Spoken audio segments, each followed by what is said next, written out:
But to simply stop and say Islam is just about peace and there is nothing more to explore, that is just ridiculous, and that should be self-evident after all of these years. We need to have an honest conversation about the sickness in some parts of the Islamic community. So the problem, notice, the problem is not religious extremism, okay, because extremism is not a problem if your core beliefs are truly nonviolent. The problem isn't fundamentalism, which we often hear this said. These are euphemisms. I mean, the only problem with Islamic fundamentalism are the fundamentals of Islam. Islam is barbaric. Islam is backward. It causes degeneration of the mind. It is regressive. Islam is causing oppression around the world. Islam causes terrorism.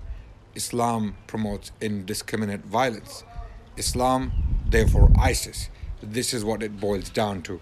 When we hear this on the news, when we hear some pseudo-intellectuals on many platforms out there, when we look at Christian missionaries and Islam haters in general, when they talk about Islam, these are the terms they use. This is the language they use about a faith that produced the great, the magnificent Islamic civilization. The reason why people talk like that is twofold. Number one, they talk like that because they're being paid, plainly. It is a multi-million-dollar business now to promote hatred against Islam, to peddle Islamophobia, and they get money for that. They make a lot of money. A lot of these people, they know what they're saying is all a pack of lies, but they keep doing it because they are being paid handsomely. So that may include extremist atheists, that may include extremist Christians, missionaries, for example. Not all of them, of course. I'm talking about those extremists, those bigots who see nothing but hate and darkness in Islam. And that may include people like BJP activists in India. Okay, that may include other, for example, agenda-driven activists around the world. So it's a lot of people doing the same thing around the world, pumping hatred against Islam because they get paid. It is a multi-million dollars industry. At the same time, the second reason people peddle hate against Islam or misconceptions against Islam is because they are simply ignorant. They haven't studied the history of Islam and its civilization. And today, I will be doing some book recommendations for people, in particular for those who are peddling hate against Islam. I'm pretty sure most of you won't read these books because you don't want to change your view of Islam. I'm not talking to those people. Those people who do not want to look into the sources I will recommend today. I'm talking to those people, the minority out there that is actually interested in knowing the truth. They really want to know the truth about Islam, what Islam has done historically speaking. So if Islam is what caused groups like ISIS to arise, or if Islam is behind all the terrorism around the world, which is, by the way, geopolitical in nature, terrorism is taking place from all sorts of people. It is coming from all types of people. Okay, Islam doesn't have a monopoly on that. And this is another question completely. It's a different question which I cannot address in this video because my video today is about the Muslim civilization. So I'm not going to go into geopolitical causes for what's happening today in the Middle East and beyond, right? I can talk about that another time. I have talked about that many times in my other lectures and debates and in other media performances. Today I'm going to talk about what the Muslim civilization is, whether it can be accurately, fairly, justly equated with groups like ISIS and other things. Okay, so if Islam produces that result, as people claim, then what happened in Al-Andalus? What happened during the Ottoman period when Muslims made immense progress in fields like philosophy, literature, poetry, art, calligraphy, okay? Observatories made for astronomical observations, right? Muslims were the manufacturers of astrolabes, an instrument that was being used around the world to measure lengths and distances and for traveling purposes, okay? And optics, for example, medicine, okay, chemistry, all these fields Muslims had mastered them. So why don't we attribute all these results to Islam also? If you claim that Islam has caused what is happening today in the Middle East and beyond, and you blame entirely the Muslim population or Islam for that matter, then you have to be fair and you have to attribute all of this we will be talking about in due course to Islam also. You have to attribute all of this, all these achievements I have just mentioned briefly, to Islam if you have to be fair. So when something bad happens, you want to attribute it to the religion. But all the good production, all the good result, all the good outcome for over 1,000 years of Muslim hard work, do you not want to attribute that to Islam? Would that be fair? Would that be a fair thing to do? I appeal to the human side of people out there. I appeal to the human side, the good side, okay? The just side. You know, there is justice inside all of us. I know we have goodness inside all of us. Sometimes, of course, the bad side overpowers the good side, okay? But we all have, there is a corner of our brain, there is something inside us that makes us think, hold on, maybe I'm being unjust. Maybe I am not being honest. Maybe I'm biased. Maybe I'm prejudiced. Maybe I'm a bigot, for example, right? Maybe I need to change my views. I am appealing to that good side. I'm invoking that good side, that goodness inside you, so that you can actually look into the history of Islam yourself independently without listening to haters, paid Islamophobes, who have nothing to do in life but to make money out of spreading hate against vulnerable people. And then what happens as a result is global Islamophobia. You get the Rohingya case, you get what's happening in China, you get what's happening across the world where Muslims are being attacked for their faith. What's happening in India today, for example, what the BJP government is doing in India. All of this happens because some haters are getting paid some little money for causing hundreds of thousands of people to either die or suffer in silence. Okay, so Islam emerged as a power in the 7th century as a new religion, although we the Muslims believe it's not a new religion. It's the same religion preached by Jesus, Moses, Abraham, Noah, and Adam. Right? We believe that it was the same message, which was La ilaha illallah. There is no God worthy of being worshipped except Allah, one God. Allah is the same God who was worshipped by Jesus, who was worshipped by Moses, who was worshipped by Abraham, Noah, and Adam. So this is the message, right?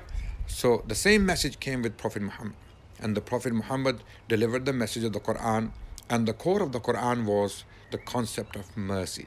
In chapter 21, verse 107, the Prophet of Islam was told in the Quran that we have sent you not except as a mercy for the worlds. O Muhammad, you have been sent as a mercy for the worlds. So spread this mercy around the world. And this is exactly what Muslims did. From Spain to China, Muslims created a magnificent civilization. This civilization dominated the world in the fields of science, literature, poetry, and all the other things I mentioned earlier for over 1,000 years. For over 1,000 years. The best scientists were in the Muslim world. The best thinkers were in the Muslim world. The best poets were in the Muslim world. The best observatories were in the Muslim world. The best instruments, surgical instruments, scientific instruments, whatever was available at the time. Of course, science has made a lot of progress recently. Science has moved on quite a bit. Okay, so all the theories of Isaac Newton, for example, or Galileo, or possibly, I'm not going to say all the theories, but much of their science has been outdated now. It is outdated. Science has moved on. Likewise, science has moved on from the time of Islam and the Muslim scientists, when the Muslim scientists were the dominant scientists in the world. Science has moved on quite a bit from that period. Okay, so I'm not saying what they were doing was science strictly speaking by today's standard. No, I'm not saying that. I'm saying they were on top of the scientific research of their own time. Whatever science was in that period, the Muslims were on top of it. Okay, and all of this civilization, are we going to attribute this achievement to Islam or not? Are we going to say that the Quran was at the bottom of this? Are we going to say that Muhammad and his teachings, sallallahu alaihi wasallam, were behind this magnificent civilization that stretched from China to Spain, right? And all the universities, schools, colleges, all the magnificent roads, street lamps in Cordoba, for example, 6 centuries before they were found in London. Okay, all the books written on all the great subjects for human development, are we going to attribute those to Islam or not? Does Islam forbid that science? Does Islam forbid the study of the natural phenomena? Does Islam forbid the study of great thinkers of the past? Absolutely not. In fact, the Quran commands to study the natural phenomena. The Quran has verses, for example, أعوذ بالله من الشيطان الرجيم أفلا ينظرون إلى الإبل كيف خلقت وإلى السماء كيف رفعت وإلى الجبال كيف نصبت وإلى الأرض كيف سطحت. Do you not see how we created the camel, for example? You, the Arabs, you can see camel every single day. Do you not see how we created it? Do you not see how the heavens were raised high? Do you not see how the mountains were pegged deep into the ground? Do you not see how the planet Earth was made for you? All these things, do you not see them? So God Almighty is actually invoking that spirit within the human mind to study the natural phenomenon, and you will see how powerful God is, your creator. Okay, so the Muslims were doing that for over 1,000 years. Okay, and what was the outcome? The outcome was the great Muslim civilization. Books have been written on these topics. So these are my book recommendations on the study of the Muslim civilization. One book to begin with, so that you understand how Islam was actually spread, how Islam expanded so rapidly in such a short span of time in the 7th century and beyond. How was this civilization or the landmass carved, okay, from China to Spain? How did that happen? There's a very, very important book I want you all to read and study. It is an encyclopedia of information, The Preaching of Islam, by Professor Thomas Arnold. This particular edition was published in 1913.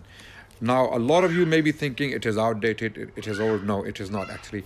The evidence still stands. The evidence he presented for his arguments still stands. It's very, very powerful. The Preaching of Islam, A History of the Propagation of the Muslim Faith. T.W. Arnold, London, Constable and Company Limited, 1913, this edition. You may not find this edition online. You will find recent reprints, and please get hold of this book and study it. The Preaching of Islam. It is also called The Spread of Islam, erroneously by some other publishers who reprinted it. Thomas Arnold, who was not a Muslim, he was a British philosopher who had taught in India, in Indian colleges and universities. He returned to Britain and he worked for 4 to 5 years in the British Library collecting evidence to write this book. In this book, he argues that Islam was actually a blessing. Islam liberated a lot of oppressed people in the land of Syria, Egypt and beyond. In fact, one of the reasons Islam spread so fast was because of the mercy and the justice and the tolerance Islam brought with it. So Professor Thomas Arnold talks about that in this book very powerfully with a lot of historic evidence. This book is mind-blowing. I recommend this particular book for all people out there, Muslims and non-Muslims, and in particular for those who are spreading hate against Islam and Muslims. Whether you are paid or whether you are simply ignorant, please go and study this book, and you will see a lot of the reasons how Islam spread so fast in the 7th century and what happened after that spread. What arose as a result. Okay, another book I have already recommended for studying is The Hidden Debt to Islamic Civilization. Okay, this book is important because once you understand how Islam spread so fast from China to Spain, having read this book, The Preaching of Islam by Thomas Arnold, then you have to understand what happened afterwards, after this spread, what occurred. And this is what occurred. Hidden Debt to Islamic Civilization, a very powerful book. S.E. Al-Jazairi. Al-Jazairi spelled a bit funny. A-L-D-J-A-Z-A-I-R-I.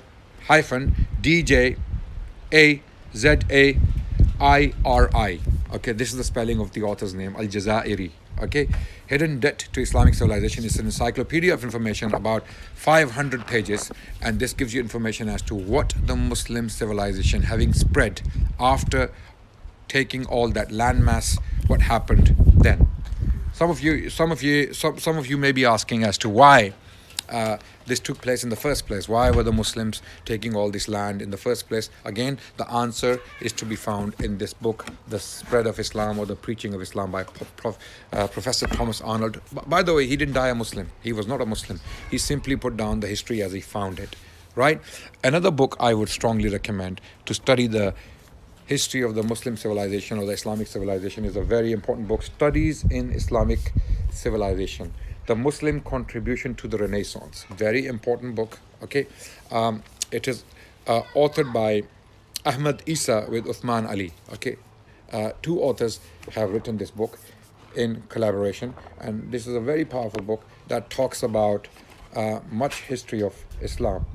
So I don't think I have time to read the contents, but some of the contents mentioned, for example, fields like agriculture and technology, flowering of Islamic learning, the sciences, medicine, Arabic literature, Persian literature, the arts, the Ottoman contribution to the Islamic civilization, Islamic impact on the Renaissance. So this will give you a lot of powerful evidence on the civilization of Islam. Can we attribute this information to Islam? This achievement to Islam, all of this, can we attribute fairly, justly to all of this to Islam? Did Islam have any role in that? Okay, is the question. People who accuse Islam of all those things I mentioned in the beginning of this video, I ask you a question, and I invoke the spirit of justice inside you. Can we attribute fairly, justly, all of this to Islam and Muslims? Did the Muslims ever achieve this? For over 1,000 years, Muslims dominated these fields. Okay, Muslims were beacons of light, beacons of civilization, beacons of good manners, beacons of good behavior. Muslims facilitated the coexistence of the Jews and the Christians for centuries. The Jewish people survived extinction because the Muslims protected them for over 1,000 years. Where did the Jewish people go when they were kicked out of England in the 13th century by Edward I is the question. Where did they go? Where did the Jews go when they were kicked out of France by Philip? At the same time, they ended up in Al-Andalus, in Spain. And the Jewish people flourished in Spain. They produced some of the best poets, best philosophers, best thinkers, best theologians in Al-Andalus, in Spain, during the Spanish Golden Age. This is what the Jewish scholars tell us. And I will do a separate video on my book recommendations on Jews and Islam, so that you can look into that, inshallah. So this is another book, Science in Medieval Islam, an Illustrated Introduction by Howard R. Turner. This has been published by the Texas University Press. Okay, if I'm not mistaken. Yeah, University of Texas Press, Austin. Science in Medieval Islam. Okay, a very interesting book. You must read it. If you happen to be British or English in particular, there is one book I strongly recommend, is this book, The Matter of Araby in Medieval England by Dorothy Metzlitsky. Dorothy Metzlitsky, she specifically talks about what the Arabic science did in medieval England in particular, not Germany, not France, England in particular, whereby English scholars had learned the Arabic language to study the Islamic sciences, sciences such as philosophy, astronomy, alchemy, and other, for example, mathematics, Islamic instruments made in Islamic Spain, and all of that. Of course, the religion was put aside because the Catholic clergy at the time were very hostile to Islam and Muslims. And if you want to understand that hostility and where it came from, I strongly recommend another book which is titled titled Islam and the West, Making of an Image. The title of the book is Islam and the West, Making of an Image. It is authored by Norman Daniel. Norman Daniel has written that book, and you will understand where the hostility came from and how Islam's image was distorted throughout this period. For almost 1,000 years, the Catholic Church and the clergy, even the Protestants later on, were deliberately tarnishing the name of Islam as late as the 18th century. It was only in the 19th century when some European scholars realized, hold on, enough is enough. We have said a lot of bakwas about Islam and the Prophet of Islam, so we need to put the record straight. Hence, works such as An Apology for Muhammad and the Quran were produced by John Davenport. John Davenport, he wrote this book titled An Apology for Muhammad and the Quran.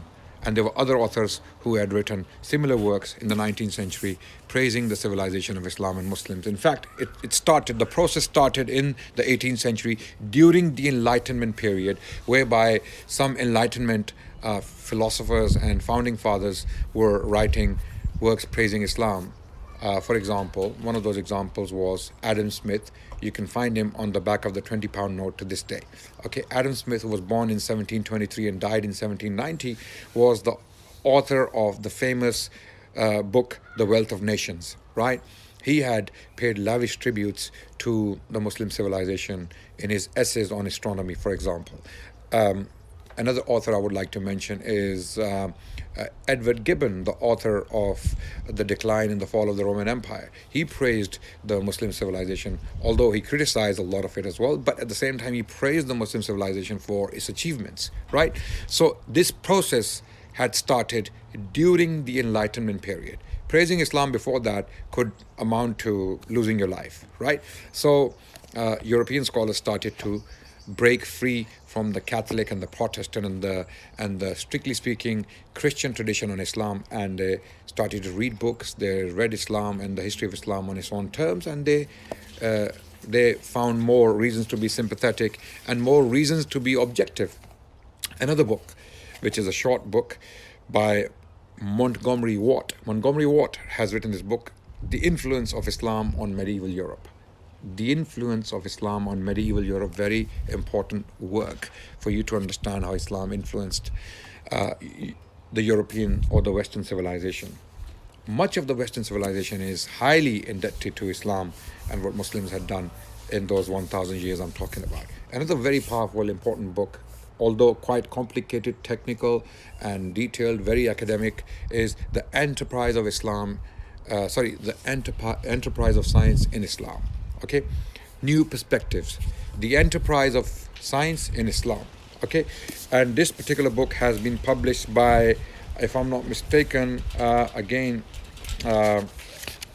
publisher is the MIT Press. The MIT Press is an academic work, very, very powerful, very important, and here scholars discuss the enterprise of science in Islam. And this is another book, finally, very powerful, Britain and the Islamic World. I want you to read this book. It is written or co-authored by Gerald MacLean and Nabil Matar. Very good authors, academic authors. So, having looked at this briefly, of course, I cannot describe the contents of these books in one video. That's not going to be possible. I invite you to choose one of them and start reading and see what the Muslim civilization achieved in those centuries for over 1,000 years. And that achievement continued until, I would say, the 16th century. Okay, until the 16th century, Muslim works were being studied in Europe. Muslim scientists continued to work in the Ottoman lands and occasionally in the Mughal Empire. And then there was a slight decline in Muslim science. Now, why that happened is very important for us to know. There were a number of reasons. Because of economic reasons, because the Muslims are very rich. They were very, very rich, very powerful. The Ottomans and the Mughals were the richest people in the world. Sometimes they didn't simply need they didn't feel the need to actually go and start looking into scientific works or produce works on science because they didn't need it. In Europe, why science took off is because Europe was very poor. This is why European merchants, traders, they were exploring, and through this exploration, they actually colonized the world. Okay, whatever power they acquired, the European powers from Renaissance onwards, they went and they colonized the entire world. Okay, this happened after the fall of Granada in Spain, the last stronghold of the Muslims in Al-Andalus in Spain, Granada. It fell in 1492, and the result was Christopher Columbus leaving Spain, going looking for an alternative route to India, and he finds the Indians, who were not actually Indians, these were Native Americans, and he landed in the Americas. And lo and behold, the destruction of the Native Americans thenceforth, right? And then the rest of the world was also colonized, North Africa and some parts of sub-Saharan Africa, also India. Okay, all of these lands were colonized after the Renaissance powers, or the European powers, acquired that wealth of knowledge through science, right? But the Muslims at that time, they were rich, they were powerful. They didn't see the need to invent more things and start looking into these things. And unfortunately, but in the 18th century, we have individuals or individual governments, individual states making immense contributions and advancement in these fields. I gave an example of Tipu Sultan earlier in another video, where Tipu Sultan made immense leaps in making technological progress. For example, he produced his own weapons in his factories in Seringapatam, in his capital in South India. He governed a state called Mysore. He governed from 1780 to 1799, almost 20 years. And in that period, he made immense progress when it comes to science, technology, and he amassed a library of 2,000 books. He was reading French works. He was communicating with, American founding fathers of the War of Independence, for example, people like Thomas Jefferson. He had received an embassy from Tipu Sultan, Napoleon Bonaparte, the Turkish Sultan, and the Afghan king and the Iranian king. Tipu Sultan was communicating with all these people, trying to find ways to make progress. And the East India Company in India was trying to suppress his influence. The East India Company wanted to destroy Tipu Sultan in his state because they felt threatened that if he becomes powerful, if he gets his hand on science and technology, then we will be in trouble. Our colonial rule will end in India. And I can go on and on talk about a lot of these. So the bottom line is the basic facts I have discussed in front of you. If you attribute all these unpleasant events today in the Middle East and elsewhere, or even the poverty of some of the Muslim lands, not that all Muslim countries are poor. We have Qatar, we have Dubai, we have Malaysia, we have other examples. Of course, there are good examples. Turkey, for example, is a very powerful nation now, thankfully, and God bless them all. But if you want to look at the Muslim lands today and say, okay, this is because of Islam, okay, if you see any corruption there, or if you see poverty there, you cannot attribute that to Islam. You cannot, because when Islam came, these very downtrodden, underdeveloped, semi-barbaric or semi-civilized people of Arabia became the most civilized people in the world. This is what the fruit of Islam was, when they took Islam seriously. So all of you out there, whether you are Islamophobes, extremist atheists, okay, whether you are pseudo-intellectuals, whether you are Christian missionaries attacking Islam and Muslims, when you attribute all these unpleasant events around the world to Islam, can you also please fairly and justly, in your videos, in your lectures, in your talks, start to attribute the fruits of the Muslim civilization for the last 1,000 years to Islam also? This is my request. I hope you will fulfill it. Assalamu alaikum. More will be coming. Until then, bye-bye.